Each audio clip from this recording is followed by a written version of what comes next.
Olá, seja muito bem-vindo ao programa Sola Escritura, uma produção da Novo Tempo Portugal. Hoje vamos conhecer a história impressionante de um reformador português quase esquecido, João Ferreira de Almeida.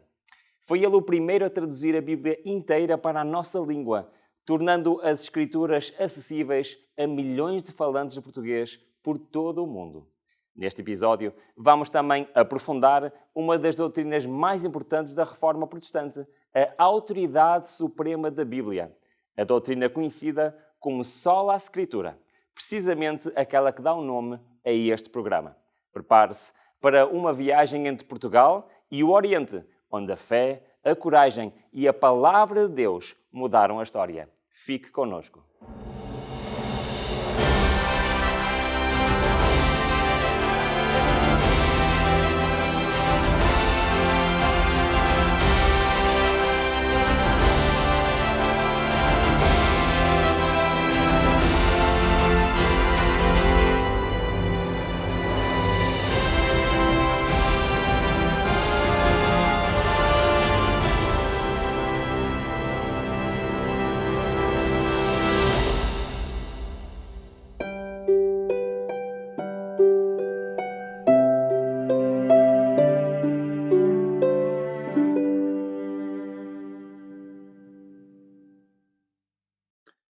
Ruben, na nossa viagem pelos reformadores espalhados pelo mundo inteiro, hoje vimos até Portugal. E hoje vamos mais concretamente até ao século XVII, conhecer um homem que dedicou a sua vida a tornar a palavra de Deus acessível ao povo. No entanto, pouco conhecido em português, João Ferreira de Almeida foi um dos nomes mais marcantes da história do cristianismo na língua portuguesa. A sua missão começou bem jovem e levou-o muito longe da terra, ou para muito longe da terra onde nasceu. Ruben, fala-nos um bocadinho sobre as origens de João Ferreira de Almeida, onde é que ele nasceu e como é que foi a sua juventude.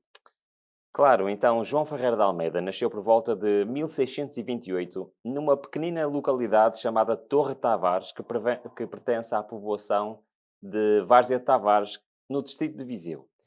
Era uma zona rural, uma zona pobre, onde a maioria dos fiéis mal sabia ler. Ainda jovem, ficou órfão e foi criado por um tio que era padre. Mas isso foi uma grande vantagem para ele, porque permitiu-lhe ter acesso à educação, algo que era muito raro nessa época, especialmente naquela localidade. Foi provavelmente com esse tio que aprendeu a ler e a escrever e iniciou o contato com os textos sagrados. Segundo o investigador João Pereira Meireles Tomé, o pequeno João deve ter aprendido oralmente de seus pais católicos e do pároco os primeiros rudimentos do catequismo. Desde cedo, Almeida revelou grande interesse pelo estudo das Escrituras e aos 14 anos ele emigrou para o Oriente e essa mudança de vida marcou o início de uma jornada como tradutor e pregador da Palavra de Deus. Apesar da juventude, João Ferreira de Almeida demonstrava um espírito incomum. Segundo Herculano Alves, no seu artigo A Bíblia de João Ferreira Anes de Almeida, ele menciona que ele tinha um espírito jovem, estudioso, inquiridor, ambicioso, lutador e generoso. Foi esta disposição que o levou a deixar Portugal, não porque tivesse ambição pessoal, mas como diz Herculano Alves mais uma vez, como imigrante ao serviço da missão e da cultura. Quando ele se converteu, ele não hesitou. Ele afrontou tudo e todos, com uma persistência impressionante. Foi exatamente esta dedicação ao Evangelho que o levou a tornar-se no primeiro missionário português em terras do Oriente. Então, aos 14 anos, João Ferreira de Almeida deixou Portugal e rumou ao Oriente. O que é que motivou essa mudança, sendo ela tão precoce, e se foi aí que ele se tornou protestante? Sim. Aos 14 anos, ele partiu para Malaca, que atualmente é a Malásia, uma região sob a influência holandesa e onde havia uma comunidade de igrejas reformada. E foi lá que ele teve o primeiro contacto direto com o protestantismo e abandonou o catolicismo romano, abraçando então a fé reformada. Após a sua conversão, João Ferreira de Almeida ingressou na Igreja Reformada local e não tardou a ganhar destaque. Com apenas 15 anos, já participava nas atividades da congregação, revelando uma maturidade pouco comum para a sua idade. A sua capacidade chamou a atenção dos líderes da Igreja e rapidamente passou a exercer funções como diácono e capelão, envolvido no ensino e na formação espiritual dos outros membros. No ambiente multicultural de Malaca, onde o português ainda era usado nas igrejas cristãs, Almeida começou a destacar-se como um jovem líder. Além da sua dedicação espiritual, começou a estudar teologia e a preparar-se para o ministério pastoral.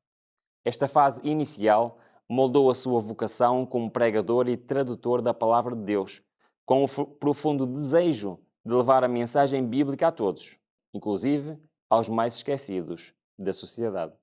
Mas pouco tempo depois, com apenas 16 anos, começou a traduzir por iniciativa própria partes do Novo Testamento. Ele usou várias versões como base: a espanhola, a latina de Beza, a francesa e a italiana, todas traduzidas do grego e do hebraico. E esse jovem português, ainda adolescente, mostrou um zelo impressionante pela palavra de Deus. Segundo o artigo da revista sobre a biografia de João Ferreira de Almeida, diz o seguinte: 2 anos depois, começou a traduzir para o português por iniciativa própria parte dos Evangelhos e das cartas do Novo Testamento. Ele então começa a tradução da Bíblia, começa ainda muito jovem. Como é que foi esse trabalho ao longo da vida e que tipo de dificuldades é que ele encontrou? Sim, de facto, o trabalho de tradução acompanhou por toda a vida. João Ferreira de Almeida iniciou a tradução pelo Novo Testamento, ainda adolescente, e mais tarde ele dedicou-se à revisão e tradução do Antigo Testamento. O seu desejo era oferecer ao povo uma Bíblia completa e fiel à palavra original. Mas o processo foi tudo menos simples, porque havia muita resistência por parte das autoridades da Igreja e também das autoridades civis. Por exemplo, quando ele tentou publicar a sua tradução no Novo Testamento, teve de enfrentar revisões obrigatórias, censura. A primeira edição foi impressa na Holanda em 1681, mas muitos exemplares foram destruídos pela ordem da Companhia das Índias devido a erros e revisão. Como diz o texto da sua biografia, em 1681, a primeira edição do Novo Testamento de Almeida finalmente saiu da gráfica. Um ano depois, ela chegou a Batávia, mas apresentava erros de tradução e revisão. Todos os exemplares que ainda não haviam saído de lá foram destruídos. Mesmo com tantas dificuldades, ele nunca desistiu. Perseverou sempre. Continuou a rever os textos e a traduzir o Antigo Testamento até a sua morte, em 1691. Para além da tradução da Bíblia, João Ferreira de Almeida teve também um ministério ativo. Que tipo de trabalho é que ele desenvolveu como pastor e missionário, além da tradução da Bíblia? João Ferreira de Almeida não foi apenas um tradutor, ele foi também um pastor zeloso e um missionário incansável. Serviu em várias regiões do Oriente, como Malaca, Batávia, que hoje é Jakarta, na Indonésia, também o Ceilão, que atualmente é o Sri Lanka, e até no sul da Índia. Ele pregava em português e promovia a fé reformada junto das comunidades locais. Teve também um papel importante na formação de outros líderes. Ele ensinava catequismo a professores, dava aulas de português, tanto a pastores, e também preparava materiais religiosos para o uso das igrejas. Em Batávia chegou a propor a visitação regular aos escravos para lhe ensinar a Bíblia, a palavra de Deus. Algo que na época não foi aceito, mas revelava muito o seu espírito missionário. A sua atuação causou atrito com as autoridades locais, especialmente por causa da sua oposição aberta às práticas católicas. Lemos o seguinte: assumiu uma posição tão forte contra o que ele chamava de superstições papistas, que o governo local resolveu apresentar uma queixa a seu respeito ao governo da Batávia. Duas perguntas, Ruben, sendo que uma delas já serve quase como resposta da primeira, mas vamos lá por ordem. Qual é que foi o impacto da tradução da Bíblia, da tradução de João Ferreira de Almeida, e porquê é que a sua obra é considerada tão marcante ainda hoje? Isso. A tradução de João Ferreira de Almeida foi um marco histórico. Foi a primeira tradução completa da Bíblia para o português, feita a partir dos textos originais do hebraico, do aramaico e do grego. E tornou-se a versão mais lida entre os protestantes de língua portuguesa. Segundo o autor Herculano Alves, o seu labor foi tão intenso e o seu desejo de fidelidade tão forte que nem mesmo as perseguições, os erros de impressão ou a censura o demoveram de completar a missão que tinha começado ainda em adolescente. O seu impacto foi enorme, especialmente em contextos missionários. A língua portuguesa era usada amplamente nas igrejas reformadas do Sudoeste Asiático e a sua tradução permitiu que comunidades inteiras pudessem ler e pudessem estudar a Bíblia na sua própria língua. Mas mais do que isso, A sua qualidade linguística da tradução de Almeida representa o espírito da reforma. Tornar a Bíblia acessível a todos. E ele traduziu com reverência, fidelidade e um profundo sentido de missão. Passaram mais de 300 anos desde a sua morte. Que legado é que deixou João Ferreira de Almeida para o mundo cristão e para todos aqueles que falam português? O impacto da sua obra, da obra de João Ferreira de Almeida, continua visível ainda hoje. A sua tradução da Bíblia tornou-se a mais utilizada pelas igrejas protestantes de língua portuguesa, quer no Brasil, quer em Angola, Moçambique e mesmo em Portugal. Milhões de crentes cresceram a ouvir, a ler e a memorizar versículos da versão de João Ferreira de Almeida. E o seu legado não é apenas espiritual, mas é também cultural. Foi o primeiro a produzir uma tradução bíblica completa em português fora da Europa, num contexto missionário. Isso ajudou a afirmar o português como língua litúrgica e religiosa nas igrejas reformadas do Oriente. Por exemplo, em locais como Batávia, Ceilão, a Bíblia de Almeida foi usada durante gerações por comunidades que falavam português. Como destaca Herculano Alves, a Bíblia de Almeida foi o mais importante instrumento de fixação do português como língua litúrgica e cultural nas igrejas reformadas do Oriente. Além disso, muitas expressões bíblicas que hoje nos são familiares, como a verdade vos libertará, ou o justo viverá pela fé, ou então, por exemplo, buscai primeiro o reino de Deus, entraram na linguagem comum graças à tradução de Almeida. Ele foi um reformador perseverante e profundamente comprometido com a missão de levar a palavra de Deus ao coração do povo, ao coração das pessoas. Se está a gostar deste programa, temos uma oferta especial para si. Esta é a revista O Grande Conflito, um curso bíblico completo e gratuito com 24 estudos sobre as principais doutrinas da fé cristã e os reformadores que as defenderam com coragem. O episódio de hoje corresponde ao estudo 15 sobre a Bíblia. Aqui poderá aprofundar este tema com perguntas, textos bíblicos e explicações simples e acessíveis. Peça já o seu exemplar totalmente gratuito. Basta enviar uma mensagem por SMS ou WhatsApp para o 933 939291 ou visitar o site cursos.novotempo.pt. Não perca esta oportunidade de conhecer melhor a Palavra de Deus.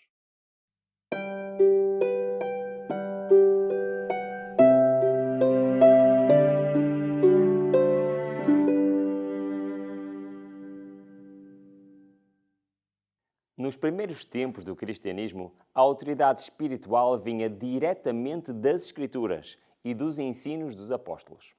Os cristãos usavam o Antigo Testamento e, pouco a pouco, iam circulando as cópias das cartas de Paulo, dos Evangelhos e dos outros escritos apostólicos.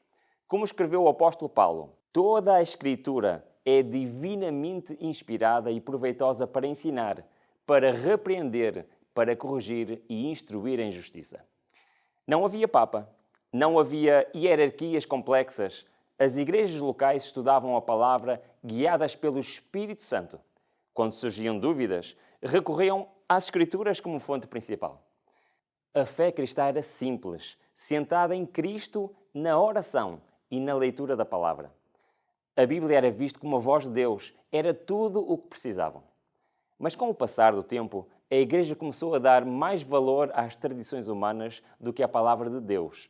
A partir do século IV, com a oficialização do cristianismo no Império Romano, os concílios, os líderes eclesiásticos ganharam autoridade sobre o ensino. Foram criadas doutrinas sem base bíblica, como o purgatório, as indulgências e o culto aos santos. Repetiu-se o que Jesus disse no seu tempo: invalidastes assim, pela vossa tradição, o mandamento de Deus. A Bíblia foi sendo afastada do povo. Era escrita em latim, guardada apenas nas mãos do clero. Poucos tinham acesso, poucos podiam ler. A tradição tornou-se superior à Escritura. Mas mais tarde, levantaram-se vozes a clamar por um regresso à palavra de Deus. No século XII, Pedro Valdo mandou traduzir partes da Bíblia para o provençal, a língua do povo.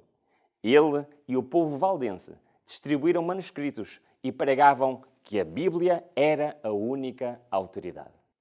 Já no século XIV, John Wycliffe, em Inglaterra, traduziu a Bíblia para o inglês e ensinava que a autoridade da Igreja devia submeter-se às Escrituras. Foi chamado da Estrela da Manhã da Reforma. De seguida, no século XV, João Hus, na Boêmia, proclamou que a Bíblia deve ser a base da fé. Por isso, foi condenado e queimado. Todos estes homens prepararam o caminho, morreram pela verdade, mas deixaram viva a chama da sola Escritura. No século XVI, a Igreja ensinava muitas doutrinas que não vinham da Bíblia. A autoridade estava nos concílios, nos dogmas, nas decisões do Papa. A Bíblia era lida apenas por alguns e não tinha prioridade. Foi neste cenário que Martinho Lutero ergueu a sua voz. Na Dieta de Worms, em 521, declarou: "A minha consciência está cativa à palavra de Deus." Para Lutero, se uma doutrina não vinha das Escrituras, devia ser rejeitada. Foi aqui que a sola Escritura se tornou o princípio central da Reforma. Ele e outros reformadores seguiram esse mesmo princípio, que a Bíblia estava acima da tradição, acima da autoridade humana. Durante muitos séculos, a Bíblia estava presa ao latim, uma língua que quase ninguém compreendia. Só os líderes religiosos tinham acesso direto às Escrituras. O povo ouvia, mas não tinha como confirmar. Confiava, mas não podia estudar por si mesmo. A Reforma mudou isso. Reformadores como Martinho Lutero, William Tyndale, João Ferreira de Almeida arriscaram a vida para que cada pessoa pudesse ter a Bíblia na sua própria língua. Almeida foi o pioneiro para os falantes de português. A sua tradução permitiu que o povo ouvisse a voz de Deus de forma clara e pessoal. Hoje, temos o privilégio de ler a Bíblia no nosso idioma, mas esse privilégio custou muito esforço, sacrifício e até perseguição. Hoje, mais que nunca, precisamos de uma base segura para a nossa fé. Vivemos num tempo em que muitas vozes dizem coisas diferentes de Deus, a verdade e a salvação. Mas a doutrina da sola Escritura lembra-nos de algo essencial. A Bíblia é a única autoridade final para o cristão. Não devemos seguir opiniões humanas, tradições antigas ou líderes religiosos. Seguimos a palavra de Deus. A Bíblia dá liberdade à consciência e qualquer pessoa pode ler a Bíblia e encontrar ali a vontade de Deus. Foi isso que transformou vidas durante a Reforma e continua hoje também a transformar.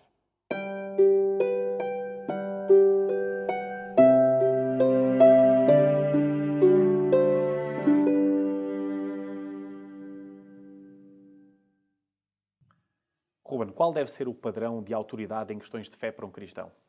Ora, vamos então abrir a palavra de Deus e ler logo em 2 Timóteo 3,16, que diz o seguinte: "Toda a Escritura é divinamente inspirada e proveitosa para ensinar, para repreender, para corrigir e para instruir em justiça." Também em Isaías 8,20 diz o seguinte: "À lei e ao testemunho, se eles não falarem segundo esta palavra, nunca verão a alva." Ora, o que é que isto quer dizer? Isto quer dizer que a autoridade final em questões de fé para um cristão não pode ser o que alguém diz, não pode ser as regras de uma igreja. A única autoridade final em questões de fé é a palavra de Deus, é a Bíblia, é o que está escrito. Porquê? Porque a Bíblia é inspirada.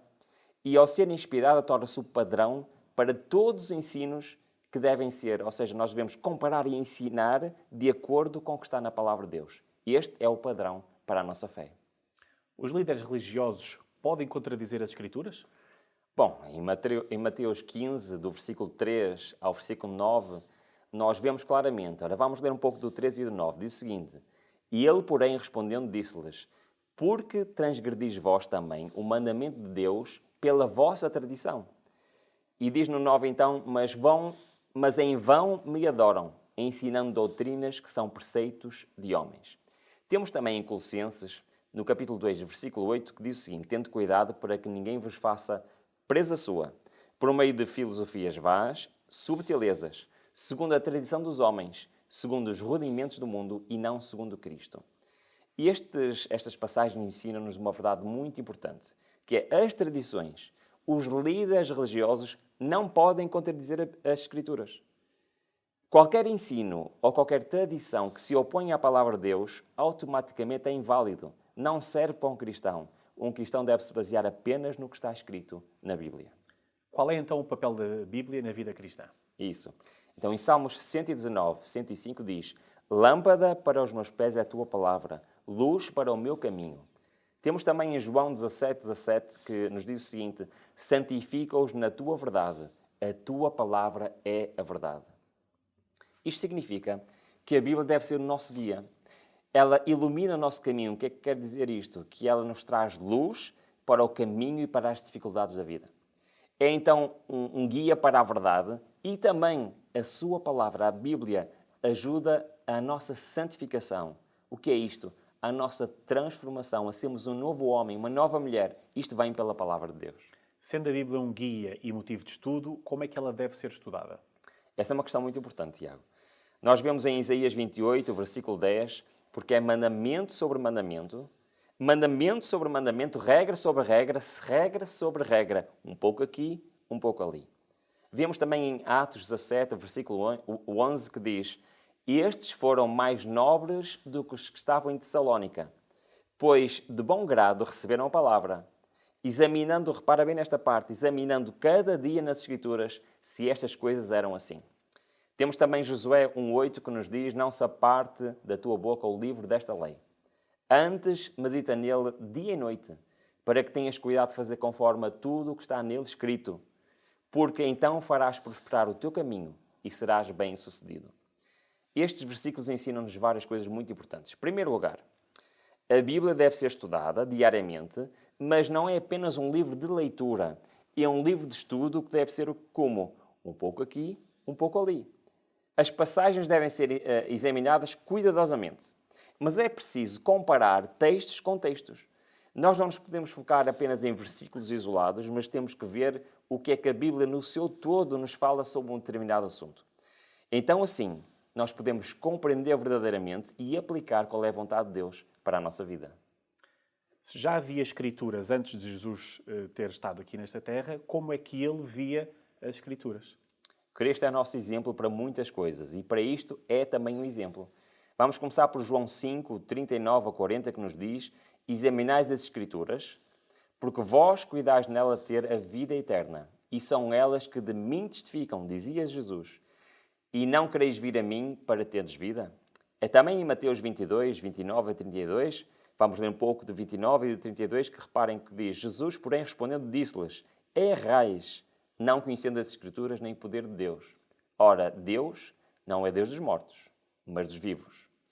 Também em Lucas 24, 27 diz: e começando por Moisés, isso foi Cristo a falar de si próprio aos seus discípulos. Começando por Moisés e por todos os profetas, explicava-lhes os que dele se achava em todas as Escrituras. Então Jesus, como nosso exemplo, o que é que ele é? Ele reafirmava a centralidade da Bíblia. E ele próprio citava o Velho Testamento constantemente. E ele disse que era um erro não conhecer a Bíblia. E ele frequentemente olhou para a Escritura e usou a Escritura como autoridade nos seus ensinos e nos seus debates. Quem disse Jesus, então, que nos iria ajudar a conhecer esta verdade bíblica?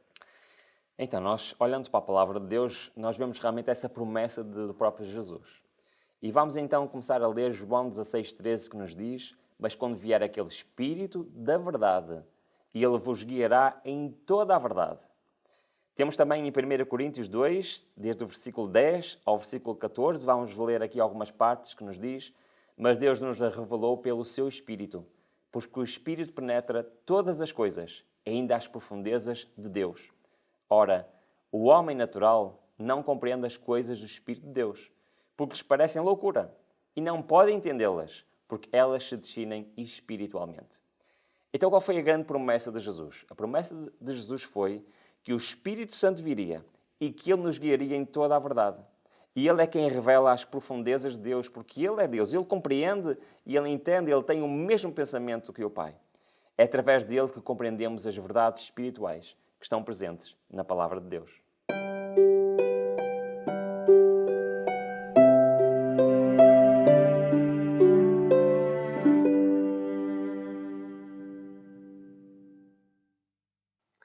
Hoje vimos como João Ferreira de Almeida dedicou a sua vida à Palavra de Deus. Foi o primeiro a traduzir a Bíblia inteira para o português, porque acreditava que cada pessoa deve ter acesso direto à verdade divina. A doutrina da sola Escritura lembra-nos que a Bíblia é a única regra de fé. Não precisamos de tradições humanas nem autoridades religiosas para conhecermos a vontade de Deus. Precisamos da palavra, lida, estudada e vivida com sinceridade. Talvez hoje sintas que tens andado longe da Bíblia ou que tens confiado mais em opiniões do que nas Escrituras. E este é o momento de voltar. Faz da Bíblia o teu alicerce. Lê-a todos os dias. Deixa que ela transforme o teu coração. Aceita este apelo. Entrega hoje a tua vida à Palavra de Deus. Se quer aprofundar este tema, peça já a revista O Grande Conflito. É totalmente gratuita e vai ajudá-lo a estudar a Bíblia com clareza. Envie um SMS ou mensagem do WhatsApp para o número 933939291 ou vá a cursos.novotempo.pt. No próximo episódio vamos conhecer mais um reformador que marcou a história e a doutrina que ele defendeu com coragem. Até lá, que Deus o abençoe.